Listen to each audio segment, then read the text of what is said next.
Can you hear me? Yes. Oh, okay, great.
Hi, everybody. I'm Brian Whitmore, Russia Program Director here at CEPA, and I'd like to welcome you all to our virtual conversation on conflict in the time of coronavirus, Russia, Turkey, and the battle for Syria. To frame our discussion, I'd like to toss out a few quick observations. The Syrian civil war has lasted 9 years. In fact, 11 days ago on March 15th, it entered its 10th year. The Russian intervention has lasted 4.5 years, and in that time, Russia and Turkey, who are supporting opposite sides in the civil war, have had two major confrontations that threaten to escalate into kinetic conflict. In 2015, over the downing of a Russian warplane, and in 2019-2020, over control of Idlib province, Syria's last rebel stronghold, which borders Turkey. The ceasefire in Idlib, agreed to by Putin and Erdogan on March 5th, is now 21 days old and looks increasingly shaky. On Monday, Russia and Turkey were forced to cut short their second joint patrol of the M4 highway in the Idlib province due to what the Russian Defense Ministry called security concerns. And earlier this month, Russia called off the first patrol due to what it called, quote, provocations from the Turkish-backed rebel forces. The patrols are part of the March 5th ceasefire agreement and are meant to cover the M4 highway, which links the city of Aleppo and Latakia. Moreover, this week, Russian Defense Minister Sergei Shoigu met Bashar al-Assad in Damascus, and Syria sent dozens of tanks to Idlib, sparking fears of a new offensive. And if that all wasn't enough for an interesting and disturbing discussion, this war is now taking place amid a global pandemic. In Idlib province, approximately 900,000 people are living in squalor without adequate hygiene. Assad and his Russian backers have destroyed 61 medical facilities over the past year in the province, and according to a recent report in The Guardian, a total of 60 hospital beds are currently available. So we have a simmering confrontation between nuclear-armed Russia and NATO member Turkey that could potentially reshape the future of the Middle East in the midst of a global pandemic. What could possibly go wrong? And with that, I'd like to introduce our distinguished panelists. Angela Stent is the director of the Center for Eurasian, Russian, and Eastern European Studies at Georgetown University and author of the recently published book, Putin's World, Russia Against the West and With the Rest. She also served in the Office of Policy Planning of the US State Department and as National Intelligence Officer for Russia and Eurasia. Amanda Sloat is the Robert Bosch Senior Fellow at the Center on the United States and Europe at the Brookings Institution, and also served as US Deputy Assistant Secretary of State for Southern Europe and Eastern Mediterranean Affairs. Max Bergmann is a Senior Fellow at the Center for American Progress, who also served in the US State Department from 2011 to 2017, including as a member of the Secretary of State's Policy Planning staff. And Gönül Tol is the founding director of the Turkey program at the Middle East Institute and an adjunct professor at George Washington University's Institute for Middle Eastern Studies. Welcome all. So the way I want to structure this is to do a couple of rounds of questions for our panelists. First, unpacking the conflict as it stands, and then in the second round, diving into the effects of COVID-19. And once we do that, we'll field questions from our virtual audience. I'd ask our panelists to keep your remarks brief. Angela, let's start with you, because it seems to me that Russia's pursuing two conflicting objectives with regard to Syria and Turkey. In Syria, they're trying to preserve, protect, and leverage, and let's face it, at the end of the day, monetize a client state. But this conflicts with another goal, the goal of courting Turkey and driving a wedge between Ankara and Washington and Ankara and NATO. How do you see this playing out going forward, Angela? Thank you very much, Brian. I'm delighted to be on this virtual panel. It's the first one I've ever done. Looking forward to it. So I think to answer your question, we have to go back to the original reason. Why did Russia get involved in the Syrian conflict in September 2015? And there are three reasons. The first was that Assad, who did have a pretty close relationship with Russia, looked as if he was on the verge of defeat, largely because of what was happening with troops that were largely supported, opposition forces supported by Turkey. Secondly, the second largest contingent of foreign fighters for the Islamic State in Syria at that point came from Russia. There is a domestic problem and domestic issue, a domestic determinant behind what Russia is doing in the region. And that was another important reason. And the third one was, this is after Crimea, the US and Europe had tried to isolate Russia, and Putin was saying, we're back, we're bombing Syria, and you can't isolate us because everybody has to talk to us now. So what's happened since then? We know that Assad survived. He looks as if, you know, he will soon at some point end the civil war in Syria, and Russia is then poised to be, you know, a key power there along with Iran.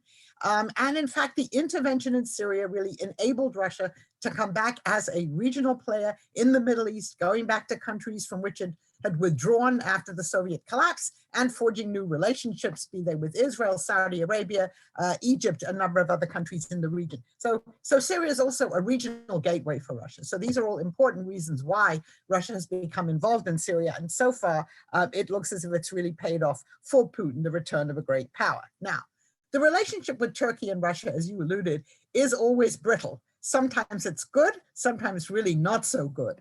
And what we've seen is more recently, obviously, with the death of the Turkish soldiers, and of course in 2015, with the downing of the Russian plane, when Turkey was completely cut off by Russia, and Erdogan in the end had to blink, had to apologize, that it can really go through these phases, which are rather unpredictable.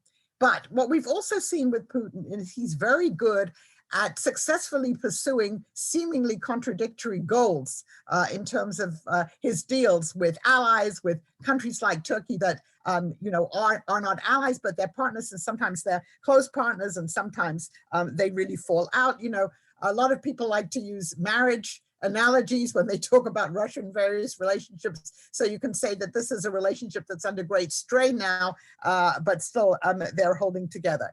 Russia and Turkey have good reasons still to pursue these close ties. One of them, of course, is their mutual resentment of the United States for some of the same and some of different reasons. But we've also seen that it's a volatile relationship. And you remember just a couple of weeks ago, after the Turkish troops were killed, Erdogan suddenly showed up in Ukraine. He said that Crimea belonged to Ukraine, and he said, glory to Ukraine. So that was really thumbing it, if you like, at the Russians. What does Russia get out of the relationship with Turkey? Well, there has been increased trade, increased tourism. Russia is now constructing a nuclear power plant in Turkey. There's the Turk Stream pipeline. So there are a number of ways in which, from the Russian point of view, this is you know, a profitable relationship. Plus, of course, there's the distancing of Turkey from NATO, from the United States, the purchase of the S-400s. So there are good reasons for Russia to continue this relationship with Turkey, irrespective of all the strains in Syria. So I would say if Putin had to choose, which I don't think he does at the moment, clearly the relationship with Syria takes primacy. You know, he wants Assad to prevail. We can talk later on about what might happen after that and the Russian-Iranian relationship there. But if Assad prevails, and if Russia, you know, is a major power there with the air base, with the sea base and everything else, it's also, again, a regional gateway, and it enables Russia to strengthen its role in the Middle East, in the region, as the United States seems to be pulling back, is uncertain about what it's doing there. So given a choice, that clearly would be the choice, but I don't really think that Putin has to make a choice now. I think even though, you know, you mentioned Russia and Turkey might have been on the brink of war, but they both pulled back. Turkey is obviously the weaker partner here. Therefore, Mr. Erdogan, however impulsive he might be, you know, has to think about that before when he makes decisions. And I think as long as he's in power, Erdogan, we know that Putin's going to be in power for a long time.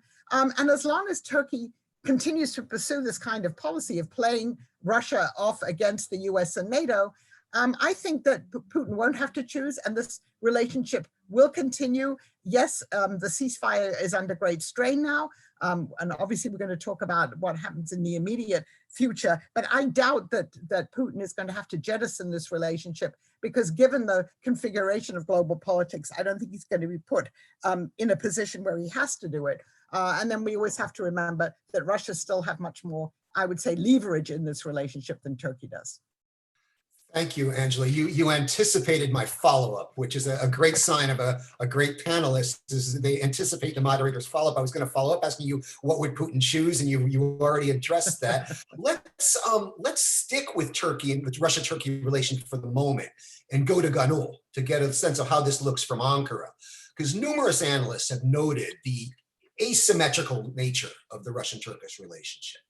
Russia's economy is nearly 3 times the size of Turkey's. Russia's imports account for 38% of Turkey's energy mix. Russian visitors account for the largest share of Turkey's tourism industry. And not to mention that the Russian defense budget dwarfs Turkey's. And this makes Turkey very vulnerable to economic blackmail from Moscow. But when it comes to Syria, there's another asymmetry at foot here. And that is that Turkey has an asymmetrical interest in the outcome of this conflict, right? For Russia, Syria, I see Syria as largely aspirational. It's Russia's aspirations to return to being a great power. But for Turkey, Syria is right on its border, and it is vital, if not existential. So Gönül, how do you see these two asymmetries, these two kind of conflicting asymmetries playing out in the Russian-Turkish relationship, especially with regards to the Syria conflict going forward? Well, it is indeed an asymmetrical relationship, Brian. Turkey in the last few years has strengthened its cooperation with Russia on several fronts, on defense cooperation, on trade, on energy. The two countries have been working very closely in Syria. So the steps taken by Turkey and President Erdogan has created a relationship with Russia where Turkey has become the junior partner. So on all these fronts, on defense cooperation, trade, energy in Syria, Turkey needs Russia more than the other way around.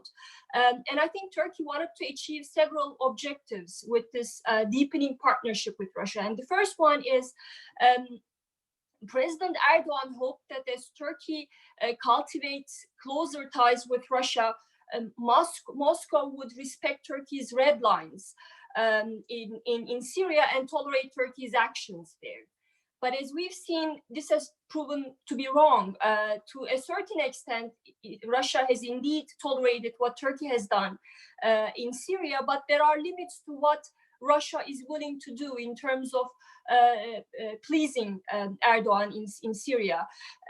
Because as Angela said, Russia has its own goals in Syria, and they're not really reconcilable with Turkey's goals. And the second objective I think Ankara has pursued is deepening ties with Russia. This is at least what Erdogan thought, I think, would strengthen Turkey's hand vis-a-vis the West. So that was one of the objectives that he sought while he was trying to cultivate closer ties with Russia. And I think, as we have seen, this has proven to be wrong as well, because I think there was a window where Turkey could receive concessions from the West using its closer partnership with Russia as a trump card, but I think Ankara overplayed its hand. And we've seen that in Idlib. For instance, after Russian forces killed dozens of Turkish troops in Idlib, Turkey requested help from NATO, from the United States. Turkey asked the United States to provide patriots.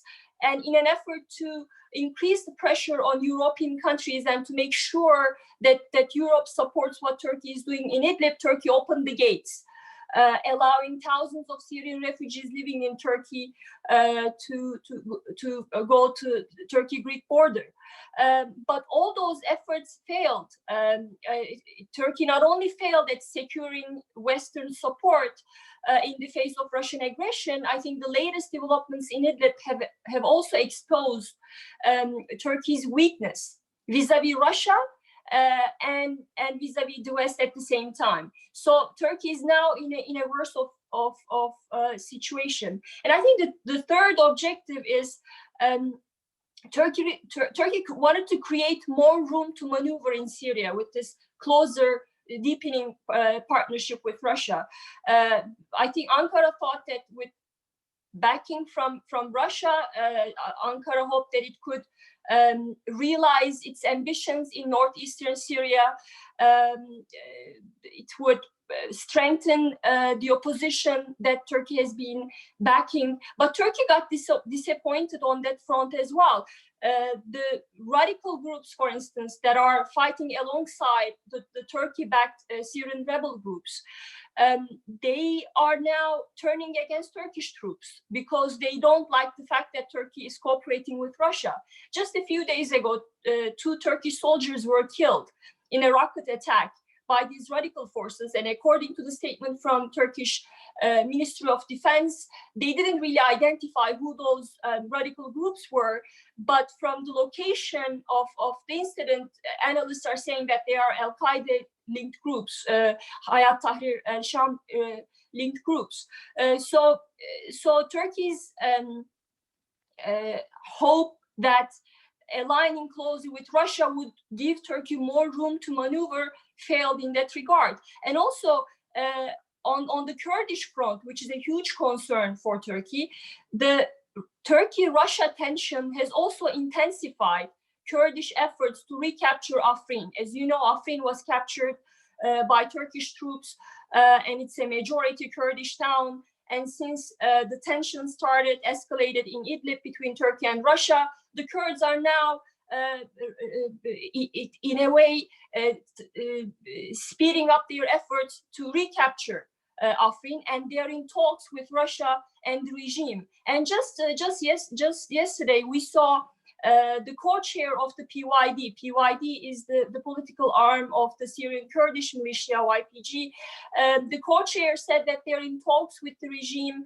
They would like to help the regime in Idlib in their fight, the ongoing operation there, if there was an agreement reached with the regime. So these are all quite negative developments for Turkey. So I think putting all its eggs in Putin's basket was a failed strategy for Turkey. And now I think people in Ankara, as the Idlib picture is getting more complicated for Turkey, I think Turkey is facing several dilemmas. And the people in Ankara are scrambling to find a solution. And there are several options that people are voicing. Some are saying that, well, maybe this is a time where we must mend our ties with the United States.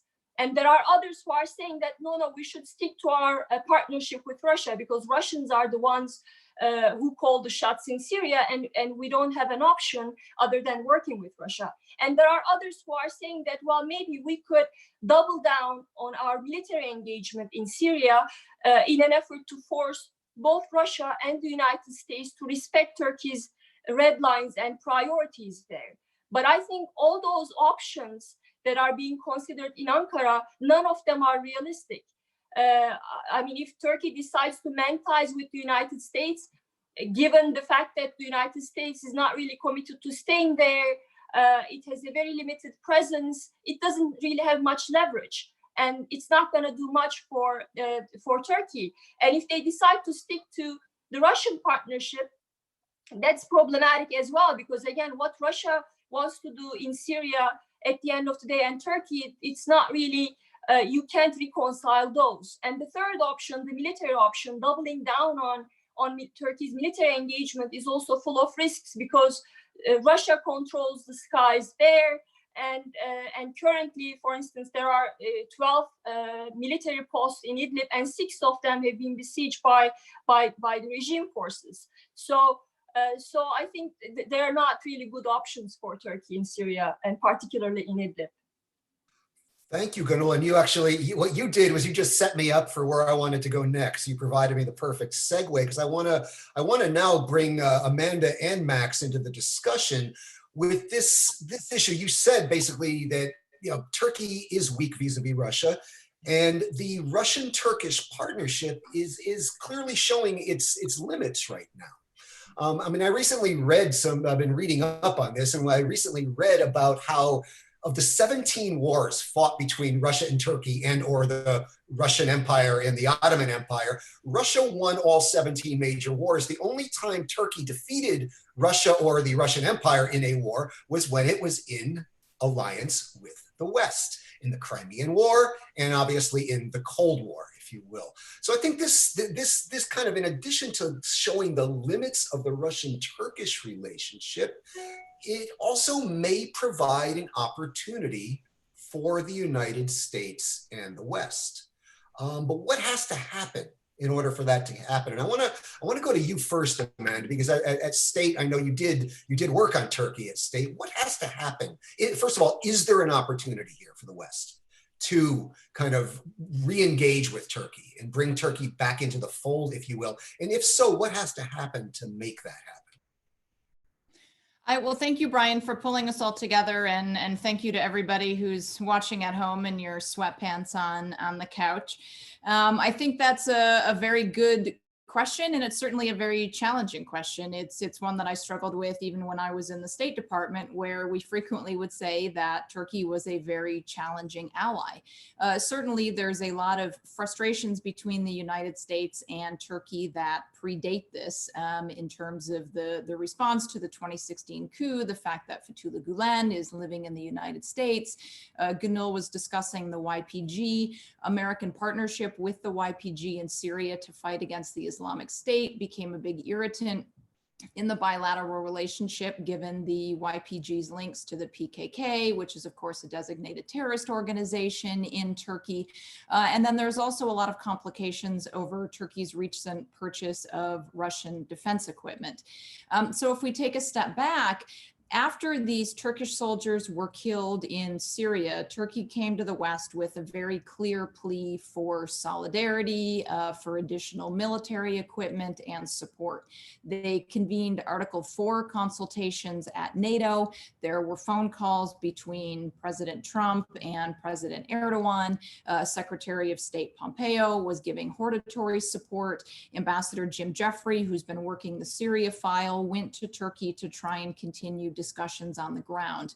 Soon after that, as other speakers have mentioned, we had the ceasefire agreed to between Russia and Turkey. So in some ways, once that ceasefire was in place, the imperative for Western military support was less urgent than it may otherwise have been. But in addition to that, there also was not a lot of enthusiasm within the West to give this military support to Turkey because of concerns about things like the purchase of Russian military equipment, as well as the deteriorating rule of law situation in Turkey that has led to the continued imprisonment of journalists, human rights activists, and others that were caught up following the coup, not to mention some local staff working for the US Embassy. So far, we have not seen anything further coming out of NATO. There currently is a Spanish Patriot battery that is deployed on Turkey's southern border that has been there for a number of years. It was scheduled to rotate out this summer. So there is a question about whether or not that would stay for a slightly longer period of time in order to give some additional support. But it does not look at the moment like anything else is coming from NATO.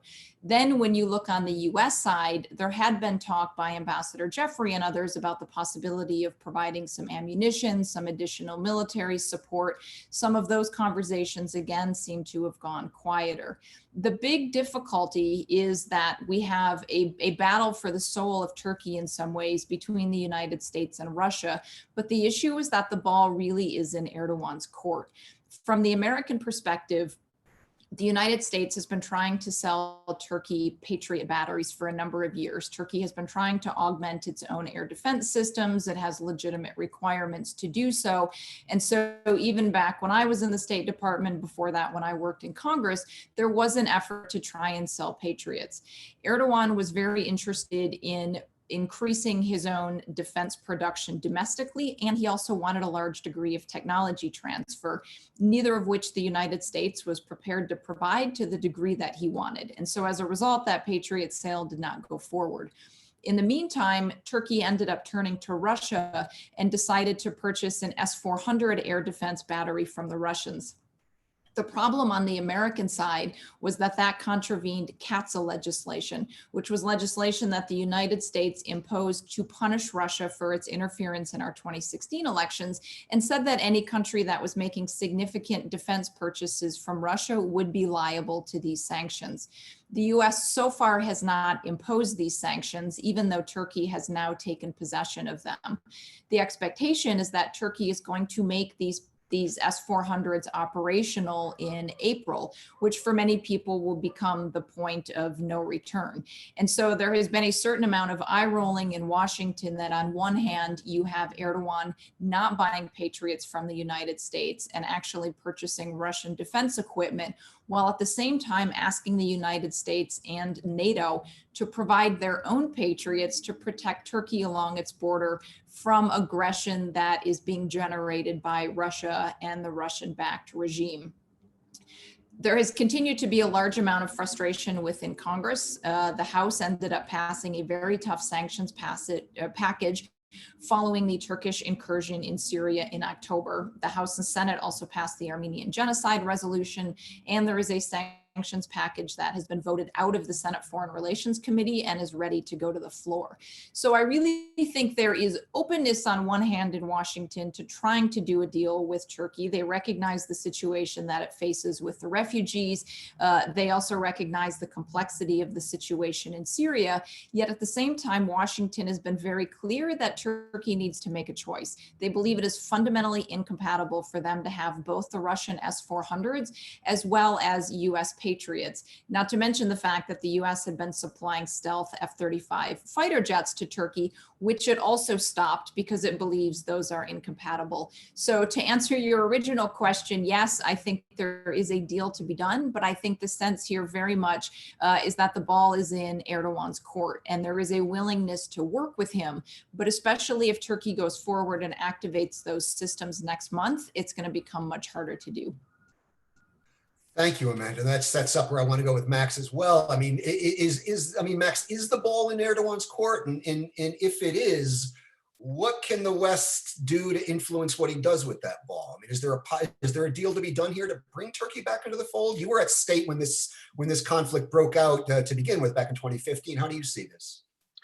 Yeah, I agree with what sort of everyone has said before, especially Amanda's recent comments, that I think the ball is in Erdogan's court, and there would have to be a lot done on Turkey's end to convince not just the United States but Europe as well that he's a reliable partner. Just on the Patriot sale, before the Turks were pursuing Russia and the Russian S-400, they were engaged in talks with the Chinese. And I think the thing that Erdogan is sort of demonstrating is that he's an unreliable ally. And that I think there's no longer a sense of Turkey being necessarily a strategic ally, but is sort of more of a tactical or situational ally. That it's a country that is clearly moving in an illiberal bent. It is pursuing more autocratic approaches domestically, in a more realist foreign policy. And the problem with a sort of more realist foreign policy sometimes is that when interests don't align, it can sort of move countries in different directions. And I think one of the advantages democracies have is oftentimes their alliances are very strong because they share common values. And so I think Turkey has demonstrated, Turkey's importance in 2015, I think, was much greater to the United States than it is now in 2020. One of the things that I think has sort of occurred that has been sort of demonstrated over the presidential cycle thus far is the Middle East is no longer central to U.S. foreign policy in the way that it was. And so where the Middle East is no longer kind of the central focus of U.S. foreign policy, then Turkey being the sort of pivotal player is sort of reduced. I think to maybe talk a little bit about how Europe's approach towards Turkey, I think it was really interesting the response to the migration crisis that erupted in the past few weeks. I think this would be getting a ton of attention if we weren't dealing with coronavirus currently, but there was Erdogan sort of turning on the spigot, allowing migrants to go forth over the Greek border, and the response from Greece and the European Union was incredibly harsh, and in fact at times seemed go beyond the line of what would be considered accepted. And the European Union, Brussels, instead of condemning the actions of aggressive Greek border guards, especially Greek Coast Guard vessels that were ramming boats filled with migrants, went and showed solidarity, went and showed up, the head of the European Commission, the head of the European Council, showing up at the Greek-Turkish border, saying that we stand with Greece, that the European Union is going to stand to defend its borders. I think was a fairly shocking development, surprising development, and how strong that was. And I think in some ways what it demonstrated was you want a EU and Europe to sort of act more strongly in a more kind of geopolitical, more realist manner. There it was. And in some ways they pushed concerns about human rights to the side. And the reason why was because, when I think if you were to ask leaders in Germany, they would say, one of the reasons why they've had this huge emergence of populism throughout Europe, especially in Italy, in Greece as well, in Germany, all throughout Europe, a rise of far-right populism was the migration crisis. They would, I think, tend to not mention the response to the economic crisis as much, but they would point to the migration crisis of 2015. I think there's basically been a decision among political leaders in Europe that this feeling that they've sort of survived the populist wave that was come crashing upon them, in 2016 and 2017, and they're not going to allow a migration crisis to have Europe sort of fall back down into kind of fighting off far-right populism, and didn't want to allow migration to give far-right populists further air. And so I think you saw this incredibly strong response. Now, what does that mean? I think that sort of decreases Erdogan's leverage. One of his main points of leverage of trying to get Europe interested was, hey, I'm right now, you're buying me off to essentially host millions of refugees, and I can let them go if you don't play ball with me. Well, Europe said, well, we're going to close the border. And in fact, the coronavirus, I think, further demonstrates to Erdogan and others that we can shut down borders if we want to. And in fact, borders are being closed within Europe as well. So I think it's incredibly sad for the refugees in Syria, but it also means that Erdogan's a bit squeezed now, where European leaders were telling him, hey, look, we view this as blackmail, and we're not going to be here to be blackmailed. Now, I think there is probably a potential quote unquote deal where the European Union may be willing to provide Turkey additional funding. They provided, I think, around 6 billion euros a few years ago. I think they could provide additional funding for additional refugee flows. But I think migration, if the migration crisis isn't happening, I think the interest of Europe in striking a deal will be lessened. And therefore, on the United States side, we have the coronavirus striking, we have an election year this year. The Middle East is decreasing in its importance overall to U.S. foreign policy. So I think the interest in the U.S. in trying to strike some sort of deal with Turkey will not be there. This is where I think Amanda is right, that I think Erdogan really has to come showing that he's changed. And I don't really expect that. And I think you will have a Congress that's very skeptical, will be really unwilling to sort of move forward on any future arms sales packages. And I think the Pentagon and others are not going to be all that excited about sort of engaging with Turkey, because I think the view is that if the situation changes for Turkey, Erdogan could easily shift gears and sell you out again. So I think that's one of the problems with a personalized autocratic, potentially leaning in more rule that's around an individual, is that it some ways becomes predictable, some ways it becomes more unpredictable, and I think there's just going to be less willingness in the part of Washington, at least for the next year, to really try to engage Turkey and build a new relationship. Yeah, thank you, Matt. I mean, the optimistic way I've heard it put over the years is that we don't really have a Turkey problem, we have an Erdogan problem. But the pessimistic side of that is you really can't separate those two things at the moment. Before we move into our next round of questions, I want to just remind our audience out there in YouTube land that you can ask us questions via the Q&A function at the bottom of the Zoom window there. It's in the center of the bottom of the Zoom window. You can type in your questions there and we'll take them as they come in. If you're following us on Twitter, you can also ask us questions on Twitter. So I should have mentioned that at the very start. My bad, sorry about that, but I'm doing it now. So let's bring COVID-19 into the picture now. because to state the obvious, wars and pandemics are a lethal combination. And wars and social distancing are also pretty difficult to carry out. COVID-19's triggered a discussion in Russia about the logistics of troop deployment and freedom of movement for the Russian military. It's also sparked new protocols about contact between Russian soldiers and their Syrian, Iranian, and Turkish peers.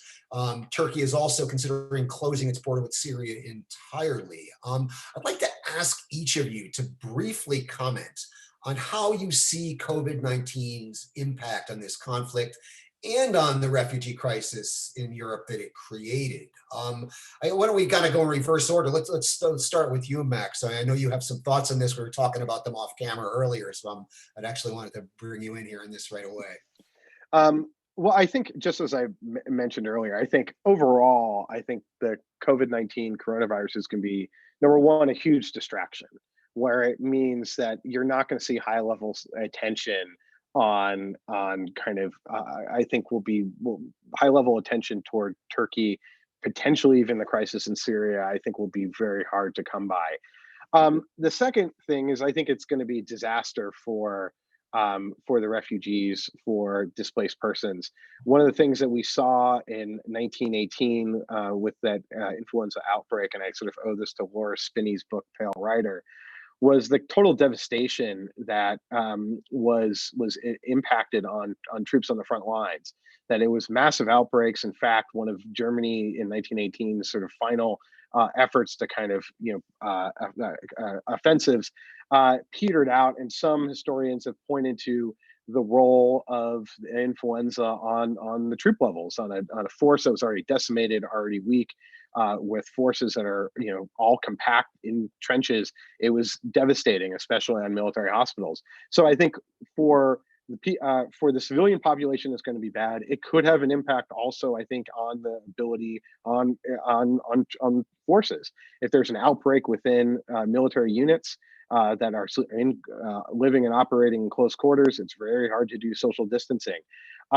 So I think we could see potential tide flow either way. My guess is it may not have that much of a significant impact on the actual movement of the fighting, but it's possible. And I think the third area is on the economic side. Turkey's economy is not strong. They had good growth rate last year, but they basically paid down a lot of their reserves. Emerging markets are going to be hit quite a bit by this crisis. And there's as sort of everyone sort of seeks dollars as commodity prices shrink. So I think the impact on Turkey's economy could be quite significant, further reducing its sort of freedom of movement. And also Russia, well, in some ways Russia, ironically has been sort of prepared for more of a shutdown, as it's been sanctioned over the last 6 years, and sort of had to has already been used to walling itself off from the international economy to some extent.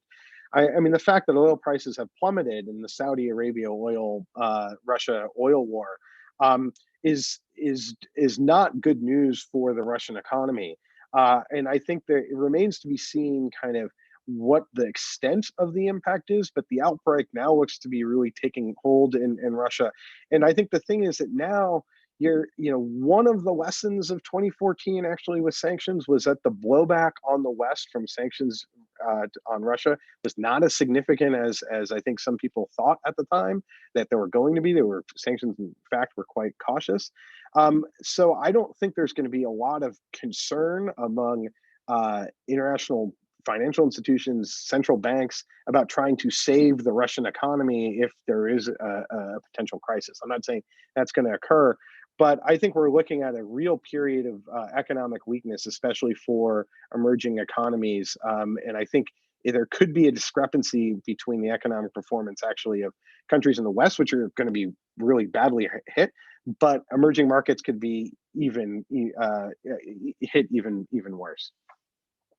Thank you, Max. No, the idea that the flu outbreak actually influenced the outcome of World War I is something I had not even thought about. I think historians can test it, but it's been a theory that has been sort of thrown out at times, that it was contributed to the collapse of German forces.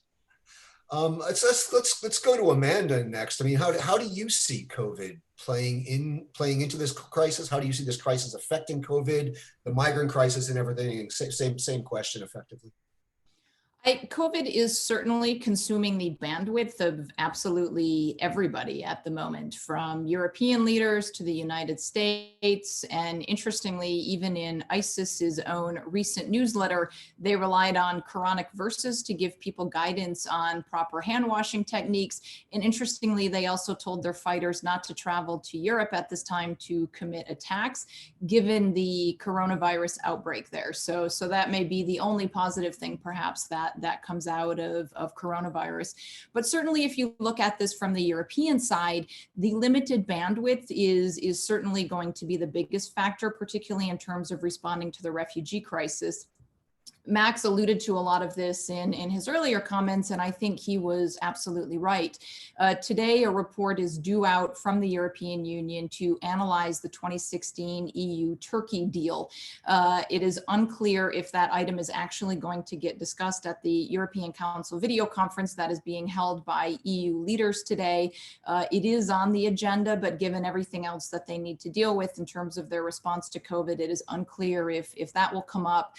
It was briefly on the agenda of foreign ministers when they met on Monday. I think Turkey is in a position to be able to ask for more assistance from the European Union on refugees. They are housing upwards of 4 million of them. Max is correct that the 2016 deal was going to provide Turkey with 6 billion euros in assistance. But only about 4.7 billion of that was earmarked, and only 3.2 billion of that was actually paid out. So there's additional money that the EU owes to Turkey from its previous commitments, and the situation certainly is continuing. The fact that we have a ceasefire in Idlib means that we are not seeing a potential second wave of refugees, at least as of now. Certainly, if that ceasefire were to fall apart, we would see an additional wave, and we would see an additional burden being placed on Turkey. Personally, I always thought the EU-Turkey deal was somewhat cynical. It was essentially the EU saying to Turkey, we are going to pay you to keep all of the refugees there, and Turkey saying we are going to extract as high of a price as possible in order to do so. One of the challenges of that agreement was that it included provisions that were not directly related to refugees. It was things like customs union upgrade and visa liberalization for Turkey. Turkey, because of its own democratic backsliding, has not met the conditions to be able to go forward with those. So Erdogan, on one hand, is complaining about the EU not delivering on what it had promised. At the same time, Turkey does not meet the standards, and it should never technically have been part of that deal anyway.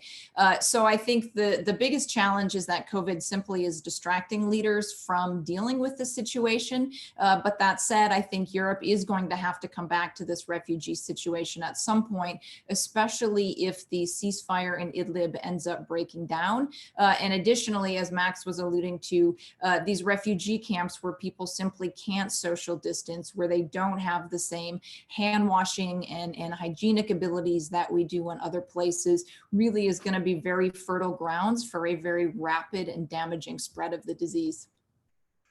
Thank you, Amanda. And I want to now, with that segues nicely into where I want to go with Gönül, because Turkey is basically on the front lines in this. I mean, you have those, you have 60 hospital beds in Idlib, which is right on Turkey's border. You have the refugees that are already in Turkey. How does this look from Ankara with regard to COVID and the crisis and the war? Well, obviously, I think Turkey's immediate challenge is to make sure that virus doesn't spread among its 4 million Syrian refugees. And obviously, that's a huge challenge. And Amanda and Max talked about that. The camps are overcrowded, and some refugees are still on the move, and they remain unprotected. Many of them are going to the border with Greece. But the second challenge for the government, I think, is to curb the anti-refugee sentiment in the country, which is bound to rise as Turkish economy gets hit harder by the outbreak. So I think that's going to be a major challenge. And some would expect whenever, well, in the past, President Erdogan used Syria to distract public whenever he faced domestic challenges.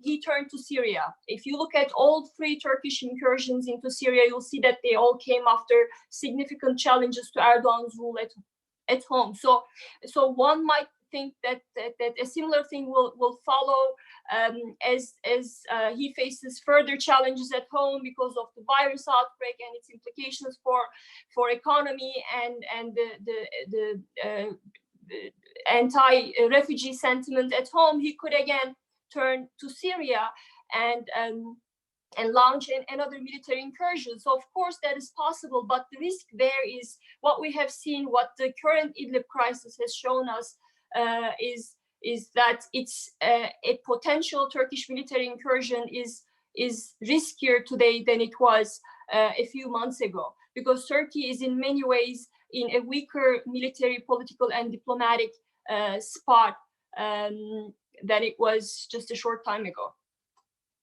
Thank you, Gönül. And Angela, you had the first word, and now before we go to questions from our audience, you'll have the last word. You also had the benefit of hearing what everybody else had to say about COVID, how COVID affects this crisis and how this crisis impacts on COVID. So the floor's yours. Okay, thank you. I might remind our viewers and listeners that when Putin stood before the Duma a couple of weeks ago and asked them to basically reset his clock so that he can be in power until 2036, he cited the COVID-19 as one of the reasons in this time of great instability that you need a strong, steady hand at the realm, and he can bring stability. So this comes back to something that Gönül was saying as well about Erdogan. Interestingly enough, the Russian ambassador to Syria 2 days ago put out a statement saying that Syria is well equipped, quote unquote, to deal with the COVID-19 situation, which he may come to regret that he put that out. The World Health Organization would disagree. Obviously, I would agree with all of our speakers that in terms of its impact on the refugees, it could be catastrophic. I mean, it's a situation where you could get the worst kind of pandemic and no medical facilities able to cope with it. As far as Russia's concerned, Max has said a lot of what I would have said. We note that Russia is just entering the cusp of the worst number of infections. It officially only has 800 or has 800 as of today, but we know that Sobyanin has closed down Moscow. Most of those are in the west of Russia. If you want to be COVID-19 free, you should go to Siberia because apparently it isn't there. The Russian economy will certainly suffer. Again, Max has gone into this. They're now predicting negative growth rates for Russia this year. The combined impact, obviously, of COVID and then the Russian-Saudi oil price war. But Russia has $600 billion in reserves, which it can deploy, and that is somewhat of a cushion for that. But there will clearly be economic impacts. And as far as the war in Syria is concerned, remember, there aren't that many boots on the ground. Russia has been doing what it's doing in Syria kind of on the cheap. So yes, they'll have to rethink, obviously, how they interact with their Syrian colleagues, but it's not as if they, if there are thousands and thousands of troops there. So I doubt that the COVID-19 is going to have a major impact on Russia's military operations there, unless something much more catastrophic hits Russia, which it probably won't, because they were very smart in the early days in sealing the border with China. And this is why you basically don't have infections in that part of Russia. So yes, it'll have a serious economic impact on them, but I don't think it's going to impact what they do in Syria. Thank you, Angela. I've seen some interesting stats on COVID in Russia, although, yeah, you're right. The outbreaks are only about 850, but there's also this very suspicious rise in cases of pneumonia, which are 35% over last year, which are in the thousands. I think a lot of COVID cases are being reported strictly as pneumonia. Well, it's time to go to questions from our audience, and I'm actually going to cheat and abuse my position as moderator and take the first question from our colleague at CEPA, retired Lieutenant General Ben Hodges. And Ben writes, "It's time for Turkey USA 2.0. My question is to Gönül and Amanda. What changes should the United States make to reframe the relationship with Turkey?" So that comes from retired Lieutenant General Ben Hodges, the former commander of U.S. Army Europe. So Amanda, Gönül, have at Sure. I can maybe start from the Washington perspective. I have long advocated for a strategy of constructive engagement. I think all of us on the panel agree that Turkey is a very difficult partner, although I think we also recognize that Turkey sits in a very geostrategically important location. Certainly from the European perspective, it's on the front lines in terms of the refugee crisis coming out of Syria. It's impossible to think about how we would end up defeating ISIS or dealing with foreign fighter flows coming out of the Middle East and Syria if we didn't partner with Turkey on this. Turkey still remains a member of NATO, even though there have been calls in some quarters to kick Turkey out of the alliance. There is not actually a mechanism to do so. My own argument on that is if we think Turkey is difficult to deal with inside NATO, just think how much more complicated it is going to be to deal with them outside NATO. And really, I think the only countries that would benefit from that sort of step are those countries that don't want Turkey facing west, including Russia. So I really think that we need to find an approach with Turkey that cooperates with them on areas of shared interests, such as Syria, counterterrorism, refugee flows, not to mention other things that are happening within the Eastern Med in terms of the reunification of Cyprus, ensuring that relations between Greece and Turkey stay peaceful. There's a lot of energy diversification conversations that are happening in the Eastern Med as well. Second, I think there needs to be consequences for negative actions. Arguing for engagement does not suggest that we give them a free pass. On the CAATSA legislation, for example, Turkey clearly violated the terms of the legislation with the purchase of Russian defense equipment that simply is not compatible for a NATO ally to be using. And I think the Trump administration has been wrong not to go forward with imposing those CAATSA sanctions. Finally, I think we need to preserve the possibility of better relations in the future. Erdogan is not going to be in office forever. And certainly if you look at the United States and Turkey, both countries right now are very polarized, and there are significant chunks of both populations that don't support the person who's in power or the direction in which he's taking the country. And so I think we also need to be cognizant with any of our actions that we are not foreclosing the possibility of better relations in the future when we have different leadership. Thank you. Gönül, your thoughts. How does it look from Ankara? Well, as you know, there are many problems facing Turkey-US bilateral ties, from extradition of Fethullah Gülen to sanctions to Halkbank case. But I think the most significant challenge for Turkey-US partnership has been the US cooperation with the YPG. I think that in many ways, I think Syria has become the graveyard of Turkey-US strategic partnership. So that's the key. And I don't see, obviously, no one knows what's going to happen, what the United States will decide to do in Syria, whether it will withdraw entirely or remain there. If it decides to remain there, it doesn't have that many options other than working with the Syrian Kurds. And that will remain a major problem if you look at it from Ankara's perspective. But even if somehow magically that problem is fixed, I think the problems that we're seeing at the moment in Turkey-US relationship some of them are structural problems, right? Because I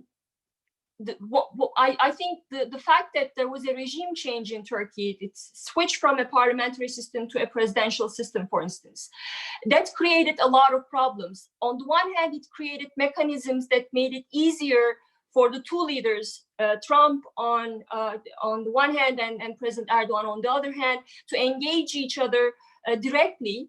So you would expect them to be able to fix problems easily. But on the other hand, whenever there's a crisis, the fact that both countries, both the administration here and Erdogan in Turkey, they have sidelined institutions.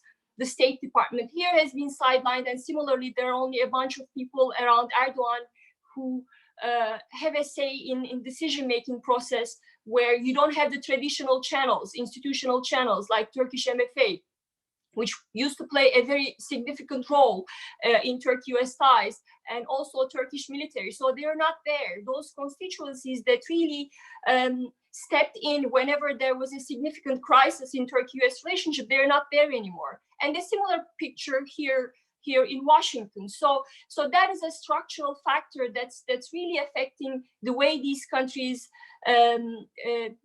faces problems, fixes problems. So I think that's a major issue there. And also, I think the level of anti-Americanism has always been there in Turkey, always.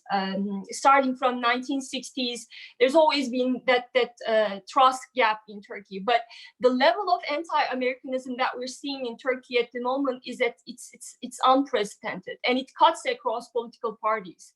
So some people tend to see that it's an Erdogan problem. Once he's gone, we can fix everything. I don't think that's the case. If the opposition was running the country at the moment, with the current context and what's happening in Syria, what the US has done in Syria, I don't think the situation would be much different. So that's another structural factor that you really have to factor in when you are trying to figure out a way out of this current crisis. So I think, again, the YPG issue, US cooperation with the YPG is a major concern, and I don't see that problem getting fixed anytime soon. But even if you fix that, the transformation that has happened in Turkey over the last 10, 15 years is one of the reasons why we are where we are in Turkey-US ties. Thank you, Amanda. And actually, that the audience seems to be very interested in this question of Turkey and the West. I want to bring both Max and Angela into the discussion now and take a question from Arda Yurdatapin. I deeply apologize if I mispronounced that. The question is this: do you think that the West can afford to lose Turkey to Russia, taking into account that Turkey's geostrategic location, which has been essential to NATO throughout the Cold War? And along with that, to what degree are the interests of the EU and the United States in line with regard to the current situation in Turkey? Max and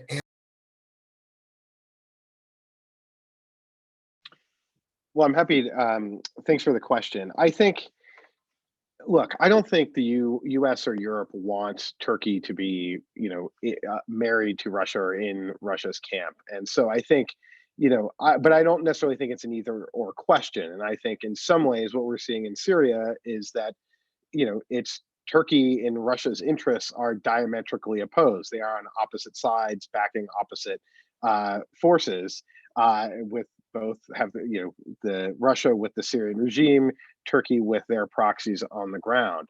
And so I think there's perhaps an inherent ceiling on the future of Turkey-Russia relationship. I think that you probably could have been a lot more optimistic about it maybe a year ago, but now, having just engaged in military conflict effectively against each other, I'm not too worried about, quote unquote, losing Turkey to Russia. I think it's more of, is Turkey a reliable partner, NATO member, a reliable partner for Europe and the United States? And while I agree with Amanda, I think, going down the road of trying to figure out how to evict someone from NATO, which has never been done before, isn't necessarily the route we would go. I think what's clear is that there's a sense that Turkey's just frankly not reliable. When Emmanuel Macron did his interview with The Economist last October and called NATO brain death, part of what most of what he was referencing related to Donald Trump and the unilateral withdrawal of U.S. forces from Syria, or the announced withdrawal from Syria. But another part was that another NATO member, Turkey, had just, was invading another country and was not coordinating or corresponding with other NATO allies, especially France and Germany, that have real interest in the outcome. So I think in general, my guess is where we're going, and I think it's largely going to be impacted by the coronavirus, is where Turkey is going to be somewhat ignored, where the European Union, where the United States is not going to be focused on what's happening in Syria to the same degree that they were. And that's going to leave Turkey and Russia to figure out if they can come to some sort of compromise, some sort of deal, and therefore get back on track in their relationship in Syria. And I'm skeptical that they'll be able to reach an agreement. Not to to maybe last comment and pick up something Angela said at the beginning, I think Russia's quite able to live with a non-perfect outcome with something that looks, sort of like the Donbass, where there's a degree of, it's not solved, but it's a relatively stable situation where, okay, you would really like to have the rest of the territory in complete regime control of the country, but the current situation is okay, a sort of frozen conflict. I think that will be something that may be more acceptable to Russia than Turkey, but we'll see how that plays out. But I think their interests don't look to be aligned in Syria, and that's going to be an angst on the overall relationship. Yeah, no, interestingly enough, the Moscow-based foreign affairs commentator Vladimir Fedorov recently wrote that the situation in Idlib is going to be basically Turkey's Donbass in Syria. Angela, please jump in, Angela. Sure. So, I mean, just to follow on from that, if Russia and Assad can declare victory, and then they can start moving towards whatever happens next, maybe resuming some of these talks, then I think it'll be, quite acceptable to Russia, because they're used to living with these, ambiguous situations there. It's going to be much more difficult for Turkey. And I would just say, from the NATO point of view, so far the calculation has been, right, it's better to have Turkey inside, however difficult it is, for all the reasons that the questioner asked in terms of its strategic location. And I think NATO would be loath to actually see Turkey leave. And then I think Erdogan would have to think very, deeply about what it would mean to be much more dependent on Russia, and whether that's really what he wants to be, just one of many states, okay, join the Eurasian Economic Union. They've talked about that, be an observer or whatever in this Shanghai Cooperation Organization. But what does it then mean just to be one of a number of states in this firmament where Russia wants to be dominant? I'm sure that that's not what he wants. Okay, thank you. Now we have a question. I want to direct this one at Gönül. It's from a good friend of CEPA, Carl Alto of the Baltic Joint Baltic American Committee.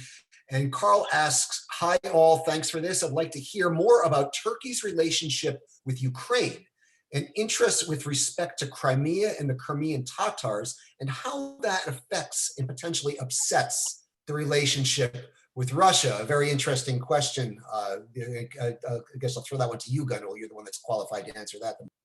Well, Turkey has been developing close defense ties with Ukraine, and what's happened in Crimea, Turkey has taken a somewhat vague position. On the one hand, in rhetoric, Turkey has been saying that we are against this, and there are Crimean Tatars who are ethnically linked to Turks, and given the President Erdogan's alliance with ultranationalists, that's a huge concern.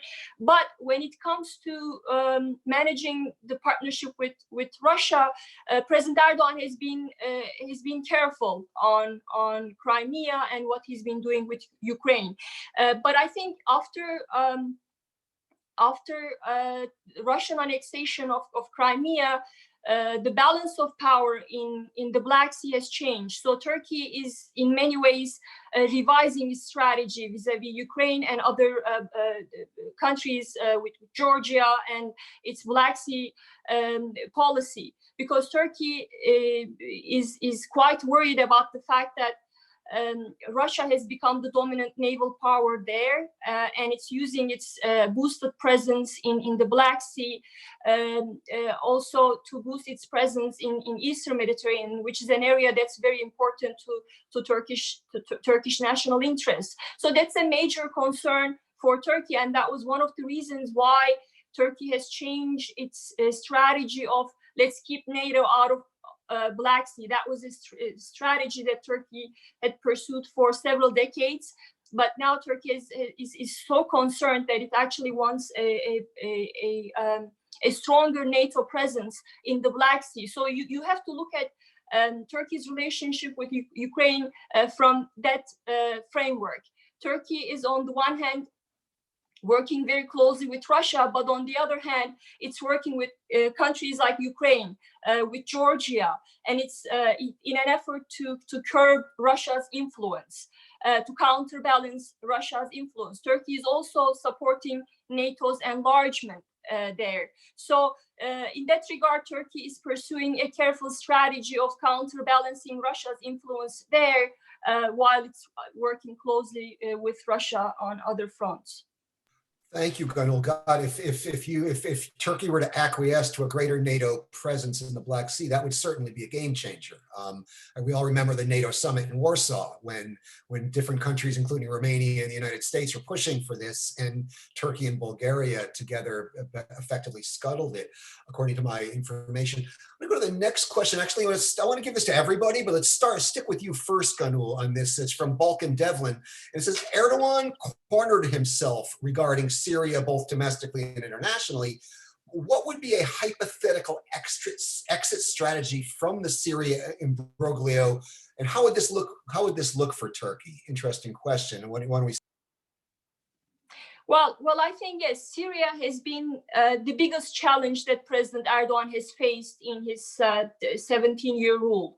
It has not only become a major domestic challenge, but also an international challenge. So domestically, he just last year in 2019, for instance, Turkey held local elections and the opposition captured a major victory. And one of the top reasons for the opposition victory there was the presence of 4 million Syrian refugees. There is a very strong nationalist backlash against Syrian refugees, and I think I only expect it to grow. So that's only one dimension of just one of the challenges that he's facing domestically because of his Syria policy. And if you look at it from an international and regional perspective, again, what happened in Idlib crystallized everything, all the troubles and challenges that Erdogan has faced. In Idlib, he, on the one hand, he had developed very close ties with Russia, but then the Russian forces killed several Turkish troops there. And when he turned to the Western countries, his Western allies, he couldn't secure their support either. So he's waging a war in Syria while he has tense relations with almost everyone. The Turkey-Russia partnership is clearly challenged. Turkey is still, although it's, I make the argument that it's mostly in rhetoric, but it's still talking about the regime change there, supporting the Syrian opposition on the other hand. In its latest Idlib operation, for instance, Turkey targeted the pro-Iranian Shia militias there, and I'm sure Tehran was not very happy about that. And then you have the US factor in northeastern Syria, where Turkey is not sure about US goals there, and there's a lot of, as we talked about, problems between Turkey and the United States. And on top of that, Turkey is fighting against the Kurds there. So if you look at all the parties that are engaged in the war in Syria, Turkey has problematic relations and has a major vulnerability because of its own domestic Kurdish problem. So I think the most rational way out for Turkey would be certainly to resolve its own domestic Kurdish problem. But I don't see that happening anytime soon because President Erdogan has built his entire domestic survival strategy in criminalizing the legitimate Kurdish opposition at home. Because now we have a different system. We have a presidential system where President Erdogan and his party needs to capture 50% one. Whereas under the parliamentary regime, he could capture 35% and could still hold a majority in the parliament. So that's not the case anymore, which means that he really depends on the nationalists. And as long as that is the case, sitting with reaching an agreement or resolving the Kurdish problem peacefully is not going to happen anytime soon. And as long as that is the case, the parties in Syria, be it Russia, the regime, Iranians, the Saudis, the Gulf countries, they will all use Turkey's Kurdish vulnerability as a trump card against Turkey. So in many ways, I think Syria was the biggest mistake that President Erdogan has made. And I think for a long time, he really saw, right after the conflict started in Syria, he saw Syria as a big opportunity for him. Not only just to advance his agenda at home, but in the region too. He hoped that domestically, this would mobilize his base he could be able to project power in the region. And if a Muslim Brotherhood government could topple the Assad regime, that he would use that further as a leverage to expand his influence. None of that has happened. So that's why I think in Syria he's made a big mistake, and I don't really see a scenario where, with his current vulnerabilities and red lines, where he can have a safe exit here. But on the other hand, domestically, calls for pressure is mounting on him. The opposition is urging him to normalize ties with the regime. And there are those who are saying that you have to fix your relations with the Kurds. So a lot of pressure on President Erdogan. But given his domestic strategy and the elections in 2023, he's really cornered. He doesn't have that many good options. Thank you, Gönül. And yeah, Amanda, so you want to jump in here. And Angela and Max, I also want you to get in here. And I have one more question before we wrap up. So yeah, go ahead, Amanda. Sure. A large part of diplomacy with Turkey was often finding ways to help them back out of corners that they painted themselves into. I just want to make three quick points. First, I completely agree with Gönül that the ultimate solution to this is for Turkey to resolve its domestic Kurdish problem. If there was some sort of agreement between Turkey and the PKK, it would make the presence of the YPG in northeastern Syria less of an existential crisis. But I agree with her that for a variety of reasons, that seems unlikely. Second, in Syria, you could envision circumstances where Turkey could simply reframe the current situation and declare victory. They have managed, because of their October incursion, to push the YPG back off the border, and they now have secured a space that they are patrolling with the Russians of a number of kilometers. And they have also managed to control certain amounts of territory in the northwest. So the US, the West generally have been agreeing with them, keeping this space around 6 kilometers, whereas Erdogan has been continuing to push for a much more expansive type of safe zone of around 40 kilometers. A couple of weeks ago, German Chancellor Angela Merkel expressed her support for a safe zone in that part of northern Syria. It's something that she has expressed rhetorical support before. There certainly are questions on the part of humanitarian organizations about the safety of that. It is not clear who is going to police that militarily, but you could make a case that in a number of ways, Turkey has already achieved a number of their military objectives in Syria, could simply declare victory with what they have and then find a way to work in that framework. Finally, on the US side, you could envision a circumstance where Turkey agrees not to turn on the radars for the Russian S-400 missiles, to keep them in the box, and that could be enough for them to get the US to sell the Patriots to them. Congress would not be happy with that because it would defeat the intent of the legislation, but you could envision some sort of creative thinking whereby Turkey has the systems, does not make them operational, and that creates some sort of path for the United States, NATO, or others to provide military support to Turkey going forward. Thank you. And Angela, Max, any thoughts on this one? Max? Yeah, I think just one quick comment. I think just to the question, I agree with everything that was said, but I'm not sure if there is going to be sort of a clear-cut outcome.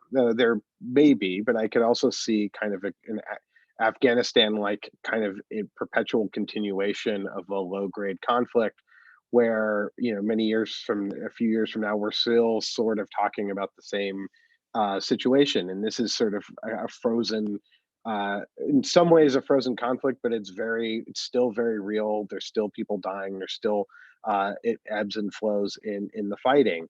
I think one of the things that has left that just, to go back to the migration point, is I think Turkey has lost a degree of leverage also with Europe. I think there was an effort to try to get Europe re-engaged in the conflict, and I think that has failed. In fact, I think they're going to be profoundly distracted. So I think the only way to having a formal sort of peace agreement at the end of this seems fairly unlikely that the Turks would be able to go down that route because they're going to lack, I think, a degree of leverage. I think there's international community is going to be distracted.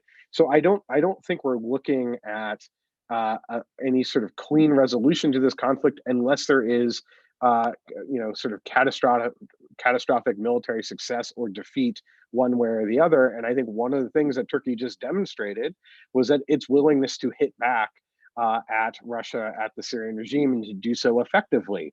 So I think there's a degree of deterrence that Turkey has also just sort of put into the conversation that that will sort of prohibit sort of any sort of final end to this conflict in a way that makes it sort of wrapped up and so that a year from now we're not really thinking about Syria anymore. Super. Thank you, Max. And I want to go to our last question. It comes from our CEPA colleague, Karina Rebegia. And she wants the panelists to go back to the issue of Black Sea security. She says there seems to be a lot more cooperation with Russia, Turk Stream, S-400s, et cetera, than with the NATO allies and partners. What does Turkey hope to achieve in the Black Sea area? We have exactly 10 minutes before we want to wrap it up. So I want to ask everybody who has something to say about this to be as brief as possible. I guess the natural place to start is with you. Let me unmute myself. Well, yes, in the Black Sea, again, Turkey has always said that if there's a problem in the Black Sea, the regional countries have to get together and address the problem there. Turkey never wanted outside interference there, particularly from NATO, thinking that it would really cloud its influence there, and it would build a legitimacy to what Turkey has been trying to do there. So that's why Turkey has always said that we will and launch several regional platforms in an effort to solve regional problems.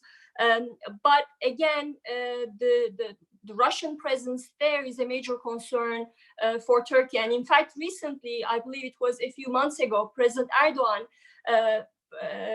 talked about a project that is designed it's Canal Istanbul project that is designed to bypass, at least that's what he said, the Montreux Convention. You know, the Montreux Convention limits the presence of outside countries and military forces in the region, and that's been supported by Russia, and the US has not been quite happy about it. It was signed in 1936. And so to me, the fact that President Erdogan raised that question, although I have to note that from a technical and international law point of view, he can't, no matter how many canals that he builds there, he can't really bypass the Montreux Convention. But the fact that he raised that issue signaled to me that he is in fact not too comfortable about Turkey's vulnerability vis-a-vis Russia, and he's trying to counterbalance Russian influence there. And again, Turkey has been pursuing several strategies, deepening ties with Georgia, with regional countries, with Ukraine, supporting NATO enlargement there, and promoting, supporting the regional initiatives that want to boost NATO presence there.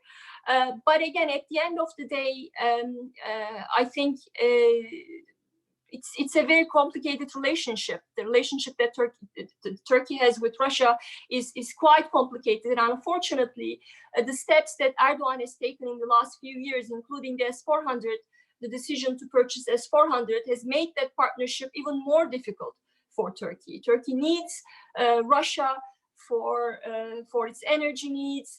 It's dependent on Russia for trade. And just recently, for instance, if you remember in 2015, right after Turkey downed the Russian jet, Russia slapped sanctions on Turkey, and that included on Turkish agricultural products. That was a very difficult problem to solve between the countries, and it's still a major problem. Right after what happened in Idlib, after Russian killing of Turkish troops, Russia played the same card, making sure that the Turkish trucks carrying Turkish tomatoes are stranded on the border.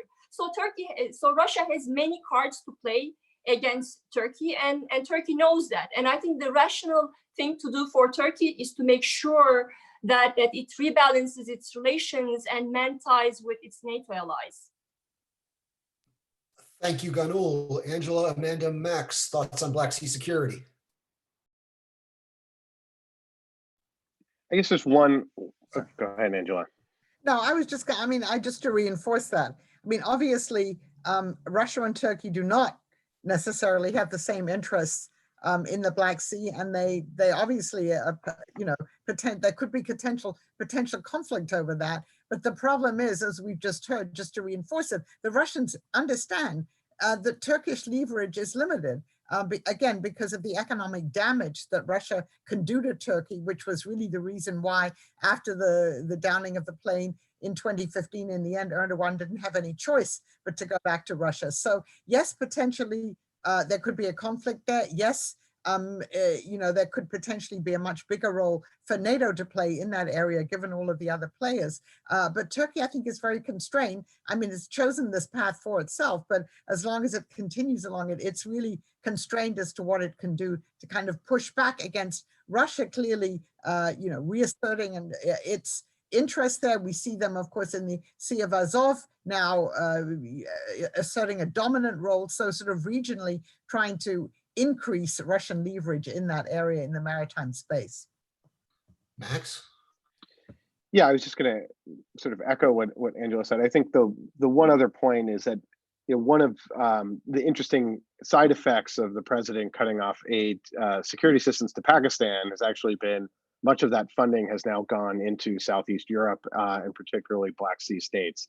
So you'll see already an increase in U.S. military assistance to help improve the militaries of Romania and Bulgaria and other countries in the Black Sea. So I think while at kind of a presidential level, the U.S. NATO commitment seems weaker than at any point we've seen and probably since the foundation of NATO.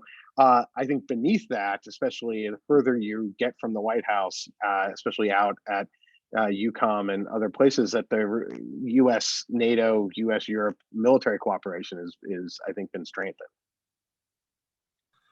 Okay, well, thank you all. We are pushing up against the end here. So on that note, I guess we'll wrap it up. Thank you to all of our panelists, Angela Stent, the director of the Center for Eurasian, Russian, and Eastern European Studies at Georgetown University, and the author of the recently published and excellent book, Putin's World, Russia Against the West and with the Rest, Amanda Sloat, the Robert Bosch Senior Fellow at the Center on the United States and Europe at the Brookings Institution, Max Bergmann, a Senior Fellow at the Center for American Progress, and Gönül Tol, the founding director of the Turkey program at the Middle East Institute. Thanks to you all.